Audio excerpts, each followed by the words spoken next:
Hello दोस्तों, राधे राधे। कैसे हो आप सभी? आशा करता हूँ बड़े ही अच्छे होंगे और कुशल मंगल होंगे। तो हमारा क्या चल रहा था सर? हमारा चल रहा था कस्टम का रिवीजन, और कस्टम का रिवीजन का आज लेक्चर नंबर 2 है। तो सर आज आप हमें क्या सिखाने वाले हो?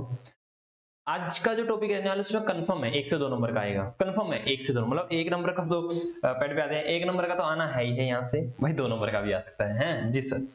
मतलब लगभग हमारी 40 to 45 मिनट्स का ये लेक्चर रहने वाला है, जिसमें से 1 से 2 नंबर का कंफर्म है बेटा, आएगा ही आएगा। Okay sir. तो चलो सर, हम क्या सीखने वाले हैं आज? कहता है हाउ टू कंप्यूट, क्या कहता है? How to compute assessable value या फिर ट्रांजैक्शन वैल्यू, कि किस पर टैक्स लगेगा। याद आ रहा है आपने जीएसटी में किया था? जी सर, जीएसटी में भी हमने ये टॉपिक किया था। तो लगभग वैसा ही है कि हम ट्रांजैक्शन वैल्यू में क्या क्या चीजें ऐड करेंगे, क्या चीजें हमें लेस करना अलाउ है, ठीक है, वो सारी की सारी चीजें, किन चीजों को इग्नोर करना है। ठीक है, ओके सर। तो कहता है आप इंपोर्ट ड्यूटी लगाने वाले हो, ध्यान सुनना। हाँ सर, अब देखो ऐसे बताओ सर, ऐसे ऐसे ऐसे बताओ सर, ऐसे। सर ये है एक्सपोर्टर भाई, एक्सपोर्टर भाई, दैट इज आउटसाइड इंडिया।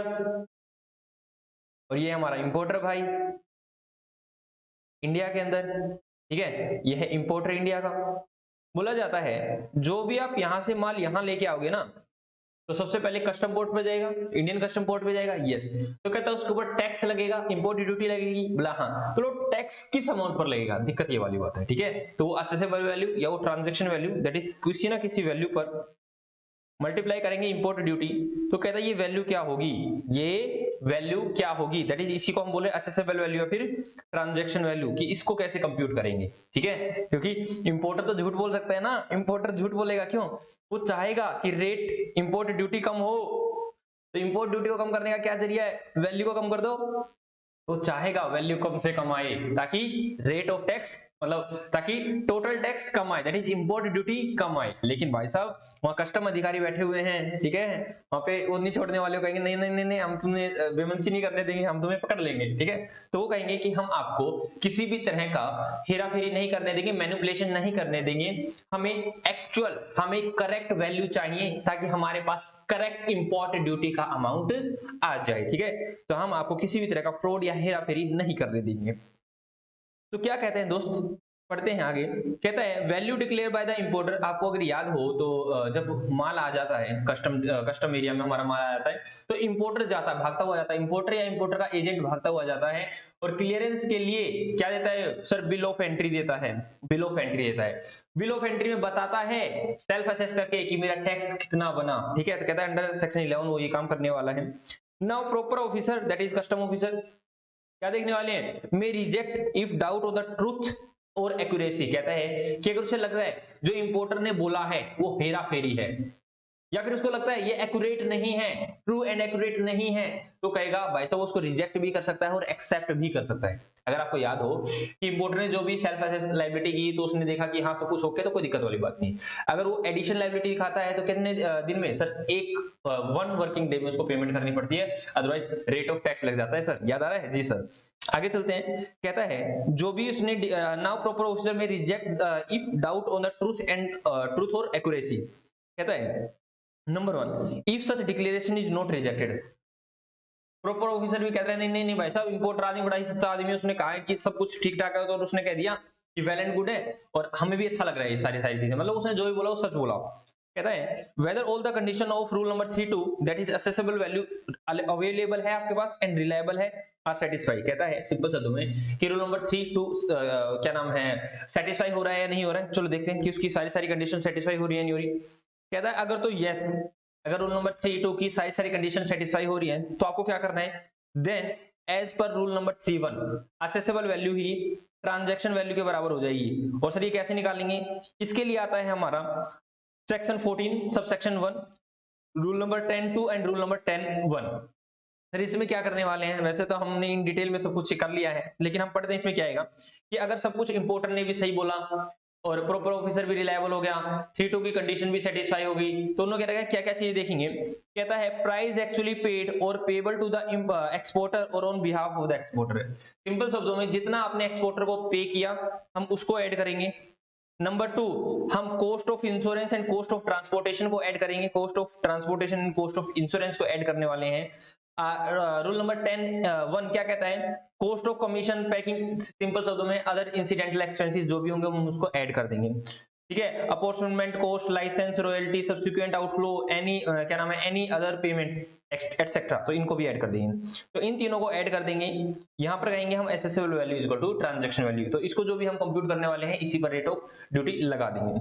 लेकिन सर कंडीशन ये आ जाती है, नंबर 1, या तो ये 3(2) की कंडीशन को सेटिस्फाई नहीं करता है, या फिर प्रॉपर ऑफिसर रिजेक्ट मार देता है, कहता है इंपोर्टर आदमी तू झूठा है, तू झूठा है। ठीक है, तो हम आपकी वैल्यूएशन करने वाले हैं, तो कहता है वैल्यूएशन कैसे की जाएगी, देन फॉलो क्या रखा है, then follow as per rule number 3(4), that is rule number 3(4) को फॉलो किया जाएगा। तो यहाँ पे क्या कहता है, नाउ दैट इज हम फॉलो करेंगे rule number 4 to rule number 9। ठीक है, यहाँ पे 3(2) की कंडीशन फुलफिल होनी चाहिए थी, यहाँ हम 3(4) की कंडीशन के लिए आएंगे, कहता है rule number 4 to rule number 9 को आपको फॉलो करना है। कहता है rule number 4 to rule number 9 बताता क्या है, यहाँ पर अभी हमने ब्रीफ डिस्कशन दे रखा है कि इससे आगे हम डिटेल में पढ़ने वाले हैं इन सभी के रूल के बारे में। कहता है रूल नंबर 4 कहता है कि जो असेसेबल वैल्यू रहने वाली है, जिस पर हम रेट ऑफ इंपोर्ट ड्यूटी वो मल्टीप्लाई करने वाले हैं, कहता है वैल्यू ऑफ आइडेंटिकल गुड्स, उस जैसा गुड्स ले लो। रूल नंबर 5 कहता है सिमिलर गुड्स ले लो। रूल नंबर 6 है नहीं, रूल नंबर 7 है आपके उसमें, तो रूल नंबर 7 कहता है कि डिडक्टिव वैल्यू मेथड ले लो। रूल नंबर 8 कहता है कंप्यूटेड वैल्यू ले लो। रूल नंबर 9 कहता है बेस्ट जजमेंट ले लो। हाँ सर, कोई दिक्कत वाली बात नहीं, ऐसे ऐसे हम कर लेंगे। ठीक है, ओके, तो चलो आगे चलते हैं और इनके बारे में पढ़ते हैं कि ये है क्या और ये कहां से आई है। जी सर, ये है क्या और कहां से है, नेक्स्ट पेज। ठीक है, इसको हम कैंसिल कर देते हैं, बीच में बिना बात का पेज आ गया। तो ये कहता है, हाँ जी सर क्या कहता है, आप हमें जल्दी जल्दी बताओ सर। ये कहता है दोस्त, number for the notified goods, example gold है, सिल्वर है, पेट्रोल है, एटसेट्रा है। भाई साहब ये हाई फ्लक्चुएशन रहती है, कभी ऊपर कभी नीचे, कभी ऊपर कभी नीचे, इनका भाई साहब रेट को पकड़ना मुमकिन ही नहीं, नामुमकिन है। तो इसके लिए गवर्नमेंट ने क्या किया है देखते हैं। कहता है government fix the rate of such goods, कहता है गवर्नमेंट ने इनके रेट्स फिक्स कर रखे भाई साहब। Such fixed value, tariff value fix by the government. कहता है सुनो भाई, ये है गोल्ड है, सिल्वर है, ये पेट्रोल है, एटसेट्रा है, ये फ्लक्चुएशन ज्यादा रहती है, तो इसमें भाई साहब गवर्नमेंट ने रेट को फिक्स कर रखा है। किसके अंदर, रूल नंबर क्या नाम, सेक्शन 14 सबसेक्शन 2, सेक्शन 14 सबसेक्शन 2 के अंदर। ओके सर, तो असेसेबल वैल्यू क्या रहेगी, टैरिफ वैल्यू जो गवर्नमेंट ने फिक्स करी है, मल्टीप्लाई कर देंगे रेट ऑफ एक्सचेंज को। ठीक है, लाइक गवर्नमेंट ने फिक्स कर दी $100, तो रेट ऑफ एक्सचेंज मान लो 70 है, तो कितनी हो जाएगी सर 7000। बात समझ आई या नहीं है जी सर, बात समझ में आ गई है। अब नीचे कहता है रूल नंबर 10(1), रूल नंबर 10(1) जो हमने अभी अभी देखे थे। हाँ सर देखो, जो हम यहाँ पे देख पढ़ रहे थे ना, other incidental expenses, yes sir, तो ये इनकी बात कर रहा है। अब इनको इन डेप्थ हम पढ़ने वाले हैं, इन चीजों को पढ़ने वाले हैं, तो चलो पढ़ते हैं। कहता है कि कमीशन एंड ब्रोकरेज, ओ भाई साहब कमीशन एंड ब्रोकरेज को हम ऐड करेंगे, कमीशन एंड ब्रोकरेज को हम एसेसेबल वैल्यू में ऐड करेंगे। बट देखा जाएगा वो कमीशन एंड ब्रोकरेज किसको दी जा रही है, अगर एक्सपोर्टर के एजेंट को दी जा रही है तो ऐड करेंगे। कहता इंपोर्टर तो तेरे एजेंट को दे रहा है तो ऐड नहीं करेंगे, सिंपल शब्दों में। कहता एक्सपोर्टर को दी जा रही है, एक्सपोर्टर से एजेंट को या लोकल एजेंट को दी जा रही है, लोकल एजेंट एक्सपोर्टर का एजेंट है, या फिर ओन एजेंट को दी जा रही है, तो कहता है भाई जो आपने एक्सपोर्टर के एजेंट को दी तो उसको तो इंक्लूड कर देना एसेसेबल वैल्यू के अंदर, लेकिन अगर आप खुद के एजेंट को दे रहे हो तो उसको इंक्लूड मत करना। जी सर, आगे कह रखा है कॉस्ट ऑफ कंटेनर, याद आ रहा है कंटेनर वगैरह। हाँ सर देखो, हमारा माल आता है विदेश से, इंडिया की धरती भाग के आता है, तो ऐसा तो है नहीं वो ऐसे ही आ जाएगा उड़ता उड़ता, सर वो कंटेनर के अंदर आएगा। कहता है अगर वो कंटेनर बेटा रिटर्नेबल है या नॉन रिटर्नेबल है, मतलब उनको वापिस से हमारी देश की धरती को छोड़ के जाना है, या हमारी देश की धरती पे आ गया भाई साहब उसका यही मन लग गया वो नहीं जाने वाला, तो कॉमन है लगा यही रहने वाला है तो भाई साहब इंक्लूड करेंगे, और देश की धरती वापस छोड़ के जाएगा तो हम इसको असेसेबल वैल्यू में इंक्लूड नहीं करेंगे।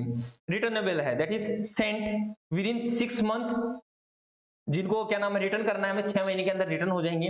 नीड बैंक गारंटी, हालांकि यहाँ पे कहता है कि बैंक गारंटी दे देना, कहीं आप उसको रिटर्न ना करो, रिटर्न 6 महीने के अंदर रिटर्न नहीं किए तो हम बैंक गारंटी को इन्वोक कर लेंगे। ठीक है, सिंपल शब्दों में कहता है कि भाई 6 महीने के अंदर इन कंटेनर को आप वापस से विदेश में भेज देना, और अगर आप 6 महीने विदेश में नहीं भेजते, 6 महीने के बाद हो जाते तो आप हमें एक बैंक गारंटी भी दे दो, कल को अगर आप 6 महीने के बाद नहीं भेजते तो हम वहां से अपनी क्या नाम है जो भी हमारी इंपोर्ट ड्यूटी आएगी ना उसको कलेक्ट कर लेंगे। ओके सर, ठीक है। कहता है कि अगर रिटर्नेबल है तो सिंपल शब्दों में सर ऐड हो गए नहीं, एसेसेबल है नॉट इंक्लूड, क्योंकि वो जाना ही देश की धरती से बाहर है। कहता लेकिन भाई साहब नॉन रिटर्नेबल है, रिटर्न नहीं होंगे, इंडिया की धरती पर तो यही मन लग गया तो हम कहेंगे भाई साहब इंक्लूड करेंगे हम एसेसेबल वैल्यू के अंदर इनको भी। जी सर, आ कहता है cost of package cost of package it include, कहता है इस पैकेज के अंदर क्या आता है, it include the cost of labour, cost of material etcetera. कहता है अगर कॉस्ट ऑफ पैकेज, जो भी पैकेज वगैरह आया है कहता है वो नॉन रिटर्नेबल है। नॉन रिटर्नेबल का सर पैकेज वगैरह आया लाइक कोरुगेटेड, लाइक वो गत्ते के बॉक्सेस वगैरह की बात कर रहे हैं, include in the accessible value, मतलब गत्ते के बॉक्स वगैरह आए जो सिंपल शब्दों में बाहर नहीं जाने हम यूज करने वाले, कहता है भाई उसको भी एक्सेसिबल वैल्यू में इंक्लूड कर लो। सर कर लेंगे, क्या दिक्कत वाली बात है? आए कहता है सिंपल सिंपल बातें कहता है, इसमें कुछ नहीं है। मैं कह रहा हूँ भाई जो फोकट के नंबर है, एग्जाम में आएगा फोकट के नंबर देखे जाएगा, एग्जाम में आएगा फोकट के नंबर देखे जाएगा। मैं कह देखो आगे 10(1)(b), सर ये रोल नंबर वगैरह याद करेंगे ना? ना ना, एक बार देख लेना, ज्यादा याद करने की जरूरत नहीं, बस देख लेना कि कैसा क्या है, ठीक है? Okay sir. कहता है मैंने यहाँ पे केस ले रखा है 10(1)(b) का, 10(1)(a) अभी किया है हमने, ठीक है? अब 10(1)(b) का कहता है, ये कहता है मिस्टर जॉन है यूएसए का और ये इंडिया का मिस्टर एक्स है।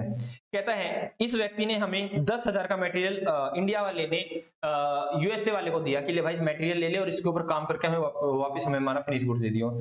इसने रॉ मटेरियल से फिनिश गुड्स बनाया, इसने कलाकारी कर दी, कलाकारी करने के बाद इसने एक्सपोर्ट कर दिया और एक्सपोर्ट करने के बाद मिस्टर जॉन ने कितने रुपए लिए? सर उसने लिए $1000।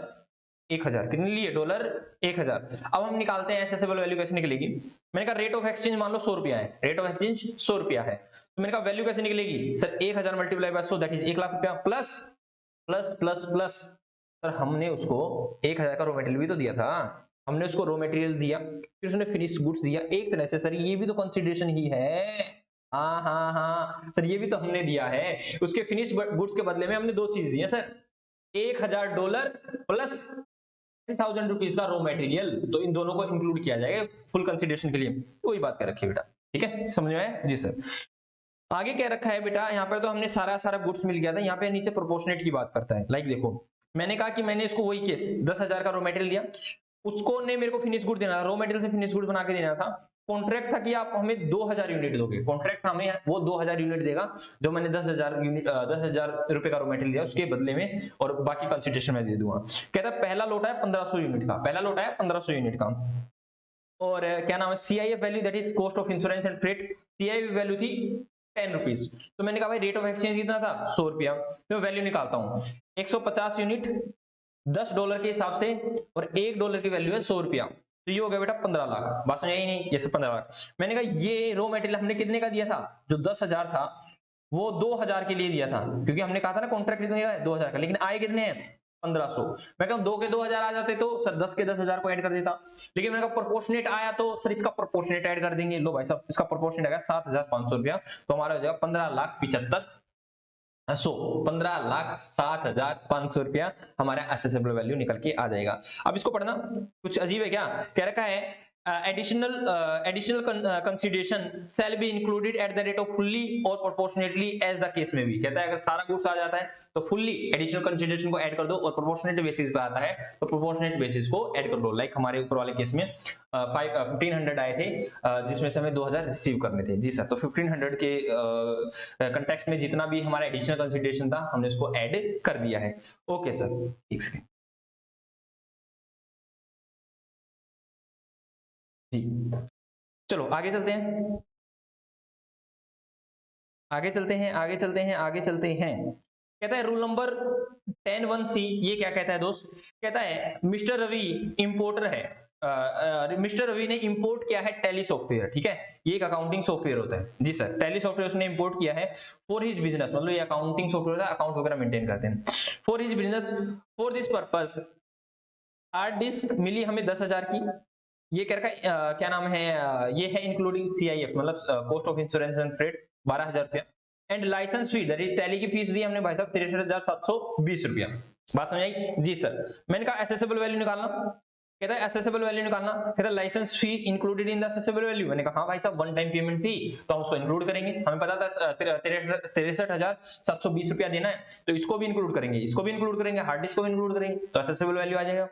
Here license fees is just like a royalty, हमने एक साथ पेमेंट किया, उन्होंने कहा भाई साहब लाइसेंस फीस दे दो। जी सर, आगे चलते हैं। कहता है केस नंबर 2, केस नंबर 2 क्या कहता है? If in the above example, ऊपर वाले एग्जांपल में, इसी एग्जांपल की बात कर रहा है, कहता है if the license fees is based upon the number of the return, कहता है भाई साहब सिंपल शब्दों में आप हमें 63,720 रुपया ना दो, ये ना दो, आप रिटर्न फाइल करोगे ना जीएसटी की रिटर्न फाइल करोगे, जीएसटी की रिटर्न फाइल करोगे, तो जितनी रिटर्न फाइल करोगे उस रिटर्न के हिसाब से हमें पैसे दे देना, ठीक है? ये बेटा सोने की मुर्गी है या सोने का अंडा देने वाली मुर्गी है? सर सोने का अंडा देने वाली मुर्गी है। फ्यूचर में कमाई होगी, फ्यूचर में कमाई होगी, तो क्या लाइसेंस फीस को ऐड करोगे एसेसेबल वैल्यू में? नो मींस नो होता है sir. Now license fees is not included, ठीक है। तो हम यहाँ पर कितनी आएगी? ओनली 12,000 आ जाएगी। लेकिन सर आगे मैंने कहा जब भी हम रिटर्न फाइल करेंगे तब हम उसको पेमेंट करेंगे तो उस पर इंपोर्ट ड्यूटी लग जाएगी। जी सर, ओके सर, आगे चलते हैं। आगे कहता है रूल नंबर 10(1)E। देखो दोस्त, इसको पढ़ो आराम से। ये कहता है, दिख रहा है आपको अच्छे से? जी सर, दिख रहा है हमें अच्छे से। यहां पर कहता है कि मिस्टर जॉन तो यूएसए का आदमी है और मिस्टर एक्स तो इंडिया का आदमी है। कहता है उस व्यक्ति ने, मिस्टर जॉन ने हमें कार सेल करी, दैट इज हमने इंपोर्ट कर दी कार को। कहता है कार को इंपोर्ट किया $1,00,000 के अंदर, इमीडिएटली पे कर दिए $1,00,000। और एक चीज और बोली गई कि हम तेरे को $10,000 और दे देंगे जब मैं कार सेल करूंगा। मिस्टर एक्स ने बोला कि ले भाई $1,00,000 अभी ले ले, और तेरे को $10,000 तब और दूंगा मैं जब मैं इस कार को सेल कर दूंगा। तो मैंने कहा भाई साहब इनएक्चुअल मिस्टर एक्स को कितने पे करने हैं सर? 1,00,000 अभी, 10,000 बाद में, तो टोटल देने सर 1,10,000। तो एसेसेबल वैल्यू क्या मिलेगी सर? 1,10,000। तो बात खत्म।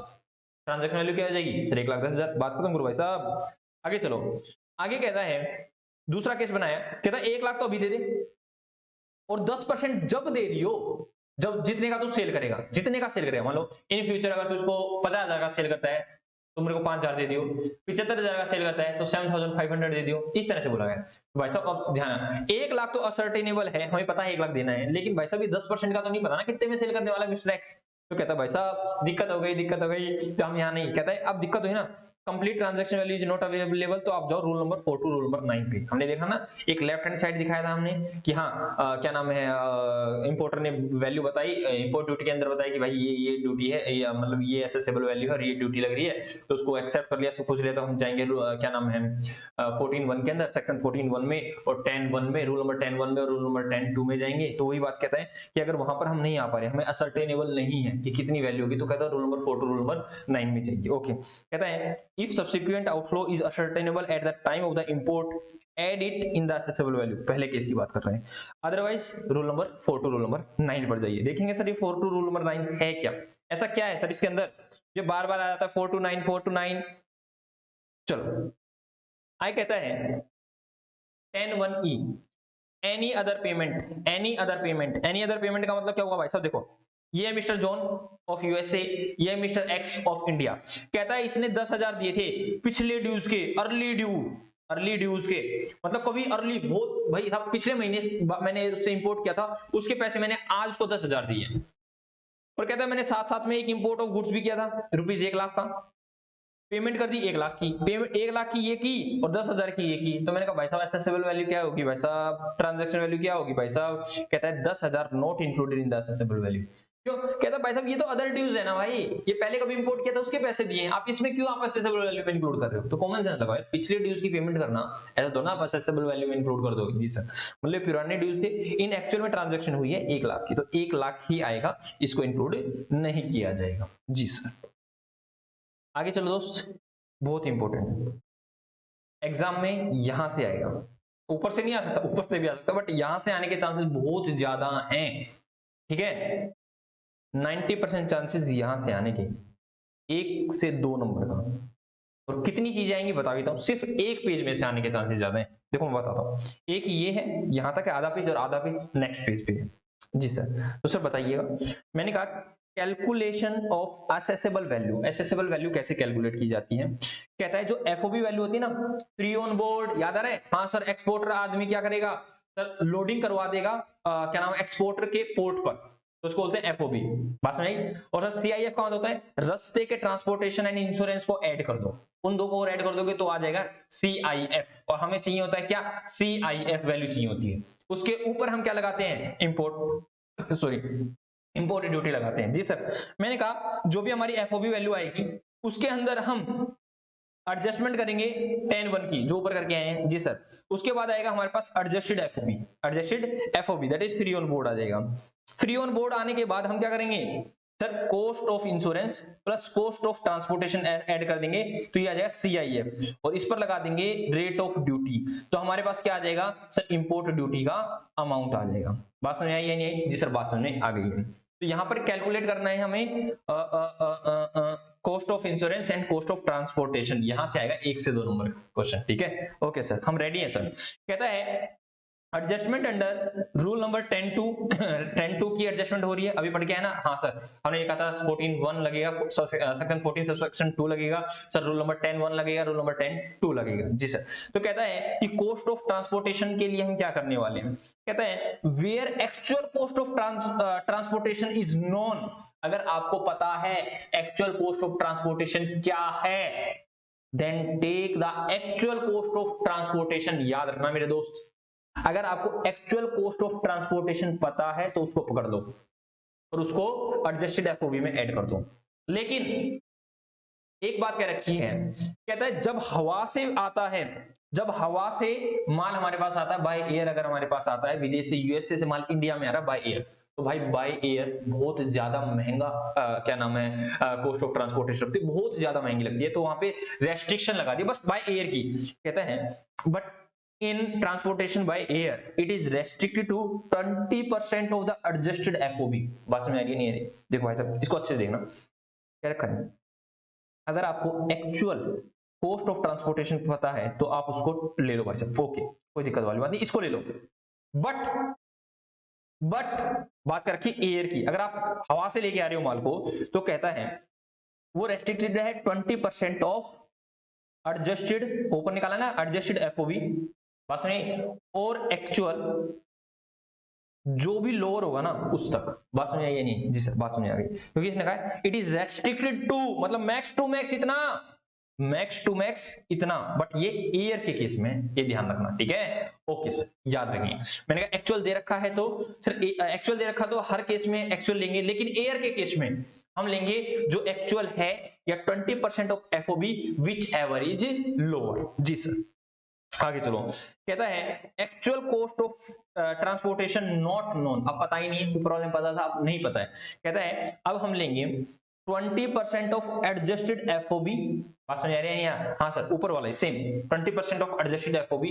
लेकिन कई बार क्या होता है बेटा, एफओबी के अंदर क्या इंक्लूड होता है sir, cost of insurance. FOB plus cost of insurance आपको गिवन होगा, इन दोनों का अमाउंट गिवन होगा कि ये अमाउंट है, और आप इनको अलग नहीं कर सकते। सिंपल शब्द मतलब आपको इसकी अलग से जानकारी अलग से जानकारी नहीं है कि कॉस्ट ऑफ इंश्योरेंस कितना है, अलग से कोई भी जानकारी नहीं है आपको कि कॉस्ट ऑफ इंश्योरेंस कितना है, इन दोनों का कंबाइंड वैल्यू दे रखी है, तो अब मजबूरी है, मतलब ओनली अगर एफओबी दे रखा होगा तो हम 20% कर देंगे, लेकिन अगर आपने इन दोनों को मिक्स करके दे रखा है और इनका अलग अलग बाइफरकेशन नहीं दे रखा, तो हमारी मजबूरी हो जाएगी, हम 20% इन दोनों का कर देंगे। बात समझ आई या नहीं आई? जी sir. If only adjusted FOB is not ascertainable, कहता है ओनली ये गिवन, ये ओनली ascertainable ना हो तो हम दोनों का जो भी गिवन है हमारे क्वेश्चन में, तो हम इसका क्या कर देंगे 20% कर लेंगे। बात समझ आई या नहीं आई? जी सर, बात समझ आई। ये तो हमने कर लिया। अब कह रखा है एक्चुअल कॉस्ट नहीं given, actual cost of transportation given नहीं है, नॉट गिवन, तो क्या करेंगे sir 20% of adjusted FOB free on board, और ये नहीं पता तो कर देंगे क्या 20% of adjusted FOB plus cost of insurance. ये गिवन होगा आपको, ये गिवन है, मतलब ये पहले हम इसको देखेंगे, ये मिल जाता है वेल एंड गुड, ये नहीं मिलता है तो हम इस पर आएंगे, ये गिवन होगा, इनको बाइफरकेट नहीं कर सकते हम, क्यों? क्योंकि क्वेश्चन में डाटा नहीं होगा, लेकिन बाइफरकेट कर सकते हैं, डाटा देखा इसका अलग इसका अलग, तो हम इसका लिख लेंगे 20%। जी सर, नेक्स्ट पेज। ये भी बहुत इंपॉर्टेंट है दोस्त, यहां तक तो बहुत इंपॉर्टेंट, यहां तक तो एग्जाम में आने के चांसेस बहुत ज्यादा, मैंने कहा ना पीछे वाला आधा पेज और ये आधा पेज, यहां तक आने के चांसेस है, ठीक है, और मुझे लग रहा है इस बार एग्जाम में यही आएगा। कहता है कॉस्ट ऑफ इंश्योरेंस दोस्त, कॉस्ट ऑफ इंश्योरेंस की बात करते हैं, अभी कॉस्ट ऑफ ट्रांसपोर्टेशन की बात करते थे। कहता है where actual cost is known, अगर आपको एक्चुअल कॉस्ट पता है मेरे भाई, then take the actual cost of insurance, पहले भी हमने ये पढ़ा, ठीक है जी सर। बेटा एक्चुअल कॉस्ट ऑफ इंश्योरेंस है ना, एक्चुअल कॉस्ट ऑफ इंश्योरेंस पता है तो आप उसी को ले लो, इसमें अलग से कोई बाइफरकेशन नहीं है, बाय एयर ओवर का नहीं है, क्योंकि एयर का ट्रांसपोर्टेशन महंगा भाई साहब, अगर आप कॉस्ट इंश्योरेंस पढ़ा तो कोई दिक्कत वाली बात नहीं, ठीक है।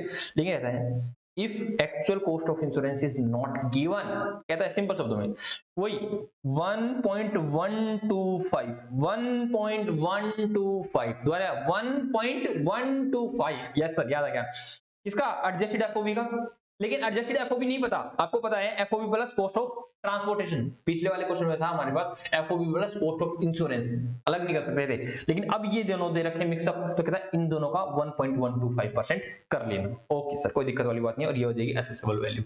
जी सर, बात समझ में आ गई है। मतलब सर हमने क्या किया, लो भाई साहब, मैंने कहा 14(1) लगाया, उसमें रूल नंबर 10(1) लगाया, उसमें रूल नंबर 10(2) लगाया, और जो भी आया ये एसेसेबल वैल्यू बन गया। ठीक है जी सर, बात समझ आएगी। ठीक है, आगे चलते हैं। तो ये ध्यान रखना, यहाँ पर क्या है सर, कॉस्ट ऑफ इंश्योरेंस में है 1.125% ऑफ एडजस्टेड एफओबी, या फिर एडजस्टेड एफओबी नहीं पता, FOB plus cost of transportation. ठीक है, पहली प्रेफरेंस लेंगे हम सर, एक्चुअल पता चल रहा है तो बल्ले बल्ले, एक्चुअल ना पता चले तो ही आएगा, तो एग्जाम में यहाँ से आने के चांसेस है, और सेकंड केस में वहां 20% वाले आने के चांसेस है। ठीक है जी सर, तो आगे चलते हैं। रूल नंबर 4, अब बात करें रूल नंबर 4, कहता ना कुछ नहीं पता तो रूल नंबर 429 जाओ, रूल नंबर 429 जाओ, रूल नंबर 429 जाओ, बहुत सुन लिया भाई साहब रूल नंबर 429। अब तुम्हें देखते हैं, कहता है रूल नंबर 4 क्या कहता है, रूल नंबर 4 कहता है कि अगर आपको एसेसेबल वैल्यू या ट्रांजैक्शन वैल्यू का नहीं पता चल रहा, तो वैल्यू ऑफ आइडेंटिकल गुड्स देख लो। सिंपल शब्दों में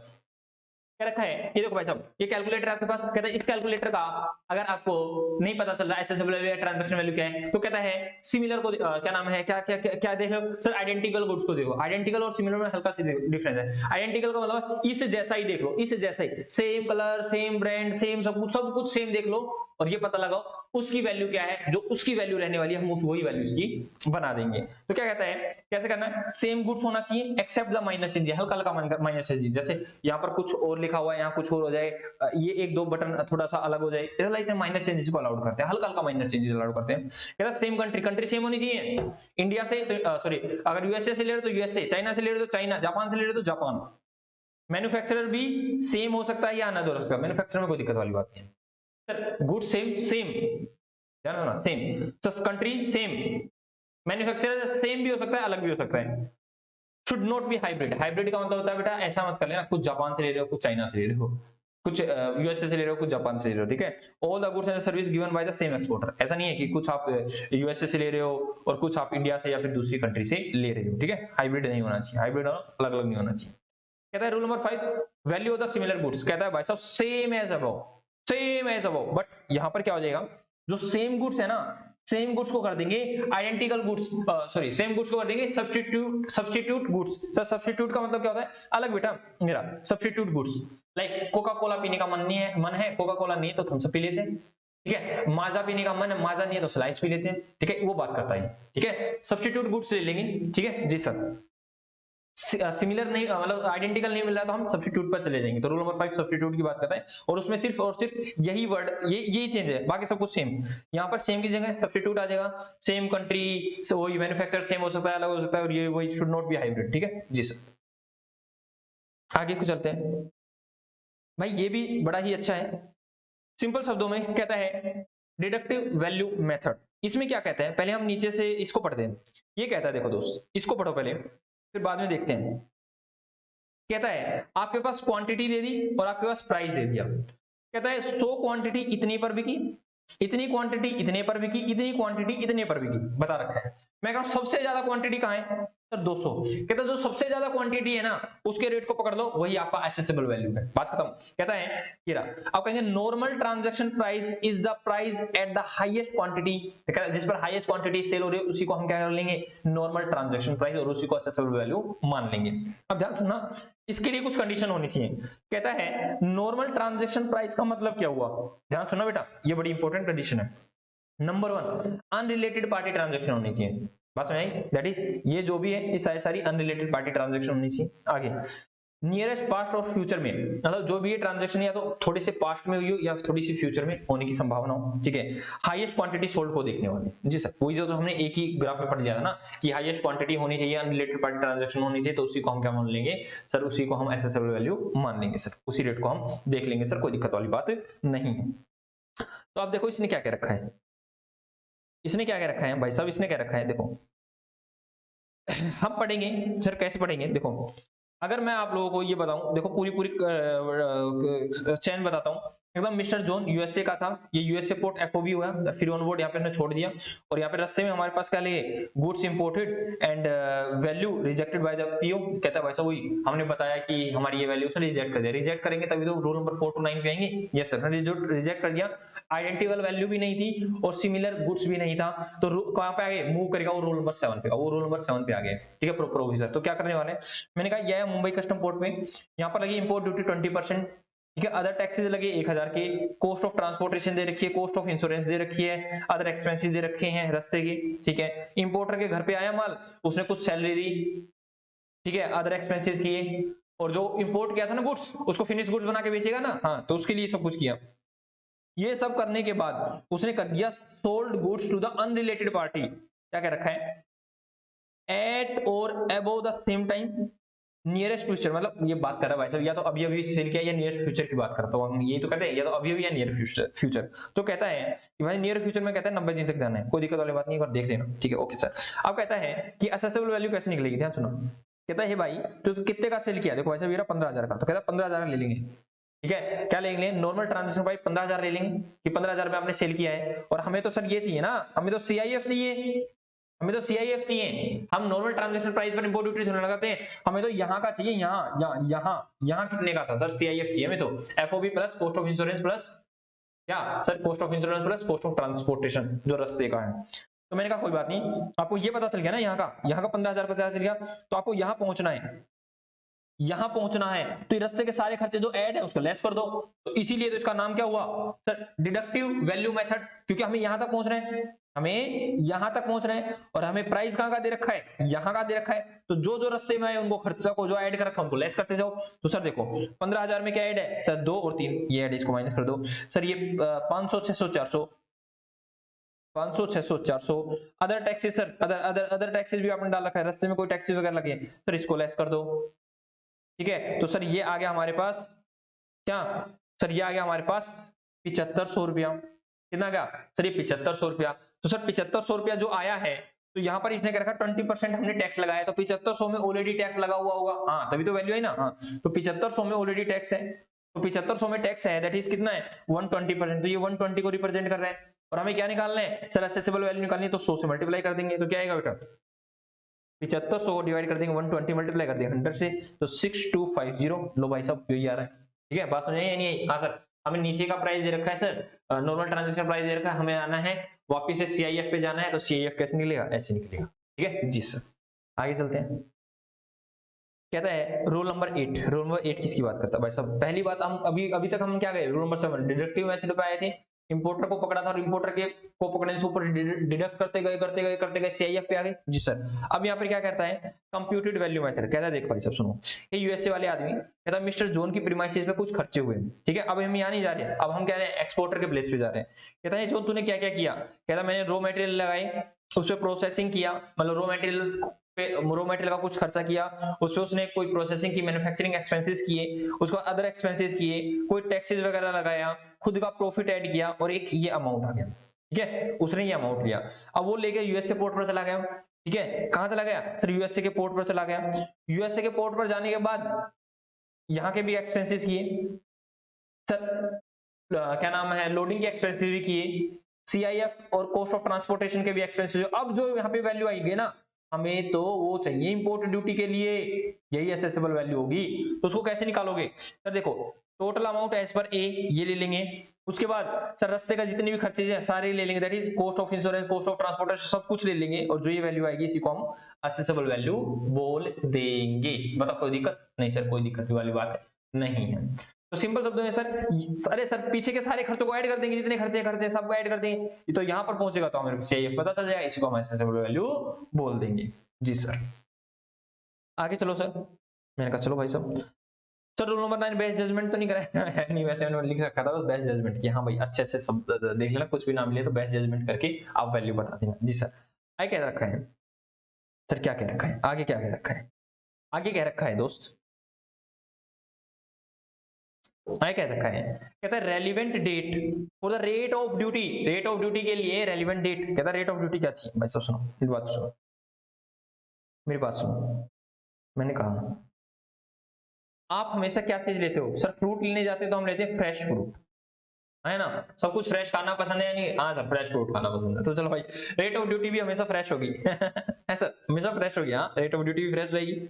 चलो देखते हैं, कहते हैं relevant date for the rate of duty, किस डेट की रेट ऑफ ड्यूटी हमें लगेगी? क्यों रेट ऑफ ड्यूटी लगानी है, इंपोर्ट ड्यूटी लगानी है, कि एसएसएल वैल्यू तो निकाल लिया हमने, अब रेट ऑफ ड्यूटी क्या रहने वाली है। ठीक है, तो चलो नंबर 1 कहता है in case of the direct clearance of the goods. Direct clearance है ना, इंपोर्टर आया, वेयर हाउस में नहीं जाने दिया उसने, पहले ही आया और क्लियर करवा लेगा, दैट इज उसने अंडर सेक्शन 46 में बिल ऑफ एंट्री डाली होगी, इसका है 15(1)(a). ठीक है, ये मैंने थोड़ा सेक्शन लिख दिया क्योंकि थोड़े से इंपॉर्टेंट लगे, तो इनको एक बार गो थ्रू करना। कहता है आपने बिल ऑफ एंट्री डाली ना, व्हाइट वाली अंडर सेक्शन 46, वो वाली डेट, या फिर एंट्री इनवर्ड, हाँ भाई वेजल अंदर आ जा, या फिर अराइवल डेट, एयरक्राफ्ट के वे में बोलता है, जो विच एवर इज लेटर, जो भी लेटर है, मतलब फ्रेश चीज लेंगे, जो बाद की वाली चीजेगा तो उसको आएंगे। ठीक है, कहते हैं आपने अगर डायरेक्ट क्लियरेंस करवा रखा है, नंबर 1 बिल ऑफ एंट्री या फिर arrival date, whichever is later, उस वाली ड्यूटी को ही हम लगा देंगे। अगर उस दिन जो भी रेट ऑफ ड्यूटी रहने वाली है, वही रेट ऑफ ड्यूटी यहाँ पे लग जाएगी। ठीक है, वही रेट ऑफ, मतलब यहाँ अगर 10% है, यहाँ अगर 12% है मतलब सिंपल शब्दों में जो एक सेकेंड मैं बताता हूँ, ऐसे डेट की बात कर रहा है नहीं, तो मैं डेट ले लेता हूँ, ये है 1/10 और ये है 5/10, तो रेट ऑफ ड्यूटी कब की लगेगी सर? लेटर की। जो 5/10 को रेट ऑफ ड्यूटी रहेगी ना, उसी के हिसाब से इंपोर्ट ड्यूटी आपसे कलेक्ट की जाएगी। जी सर, आगे जाता है in case of indirect clearance, मतलब माल कहां गया सर? माल गया वेयर हाउस में, कहता है अब लगेगी बिल्ट, जो भी आपने बिल ऑफ एंट्री डाली है ना अंडर सेक्शन 68, वो वाली, उस वाली डेट। ठीक है, डायरेक्ट क्लियरेंस में ही 2 चीजें, बाकी इसमें क्या है 68 वाले दिन, मतलब जो भी bill of entry I sir, bill of entry 68 में तो जाएगी यहाँ पे। जी सर, वो वाली। कहता है any other cases like smuggled goods है, आप उनको लेके आ रहे हो, तो कहता है date of the payment of the import duty, जिस दिन आप पेमेंट ऑफ स्मगल गुड्स है और क्या नाम है, आप आज पेमेंट कर रहे हो ड्यूटी की, तो कहता है जिस दिन पेमेंट कर रहे हो उसी दिन का रेट ऑफ ड्यूटी हम उठा लेंगे। जी सर, आगे चलते हैं। ठीक है, आगे क्या रखा है, स्मगल गुड्स कौन सा होता है सर? ऐसा गुड्स जो आपको लाना ही नहीं था। ठीक है, ओके सर। आगे से कहते हैं in case of the goods enter for the export, कहता है भाई साहब एक्सपोर्ट कर रहे हैं तब रेट ऑफ ड्यूटी क्या लगेगी? कहता है the date on which the proper officer makes an order permitting the clearance, कहता है जिस दिन क्लियरेंस का ऑर्डर दिया है, and loading of the good for the exportation, कहता है परमिशन दे दिया है। ठीक है, किसने? क्लियरेंस का लिए किसने? प्रॉपर ऑफिसर ने, और लोडिंग ऑफ द गुड्स हो गया है, तो उस दिन का रेट ऑफ ड्यूटी लग जाएगी एक्सपोर्ट के केस में। आमतौर पर एक्सपोर्टर कोई टैक्स नहीं लगता, लेकिन जब लगेगा तो ये लग जाएगा। कहता है कि रेट ऑफ ड्यूटी क्या लगेगी भाई साहब? रेट ऑफ ड्यूटी क्या लगेगी? कहता है सिंपल शब्द में ऊपर क्या रखा था, in case of the goods entered for the export, export के लिए एंटर हुआ तो उसमें ये देखा, और कहता है रेट ऑफ ड्यूटी किसकी लगेगी? कहता है date of the shipping bill और बिल ऑफ एक्सपोर्ट, कहता है रेट ऑफ शिपिंग बिल जिस दिन हमने शिपिंग बिल फाइल किया, या फिर एक्सपोर्ट डेट, उस दिन का रेट ऑफ ड्यूटी आपके ऊपर लेवी हो जाएगी। एक बात और पढ़ना, कहता है नोट नंबर, कहता है सेक्शन 15 एंड 16, ये इसीलिए मैंने लिखे थे, जो ये ऊपर वाले ना सेक्शन 15 एंड 16 जो ऊपर लिखे हैं, यस सर, कहता है ये लेवी नहीं होंगे किसके ऊपर? बैगेज के ऊपर। किसके ऊपर नहीं लगेंगे सर? ये बैगेज के ऊपर लेवी नहीं होंगे। क्यों? कहता है क्योंकि बैगेज का खुद का अलग से प्रोसीजर है, बैगेज का अलग से खुद का प्रोसीजर है, तो यहाँ पे बैगेज के अंदर सेक्शन 15 एंड सेक्शन 16 जो ऊपर पढ़ के आए हैं वो नहीं लगते। ठीक है,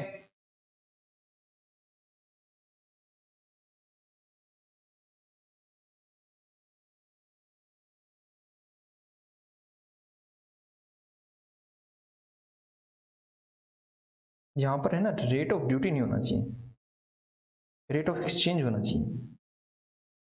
ठीक है, ओके सर। चलो हमारा यहाँ तक हो गया है, हमारा यहाँ तक हो गया है। ठीक है, तो आज हम इतना ही करते हैं। यहाँ से कंफर्म बेटा 1 से 2 नंबर का आएगा। ठीक है, तो लगभग 38 मिनट में आपने 2 नंबर अपने सिक्योर कर लिए। ठीक है, ओके सर, ओके बेटा, tata bye bye, Radhe Radhe. Next class में हम लोग करने वाले हैं, देखो अभी हमारे पास है, हम करने वाले हैं इंपोर्ट ड्यूटीज की कैलकुलेशन। ठीक है, ओके सर, नेक्स्ट क्लास में हम ये करने वाले हैं। Okay, tata bye bye, Radhe Radhe.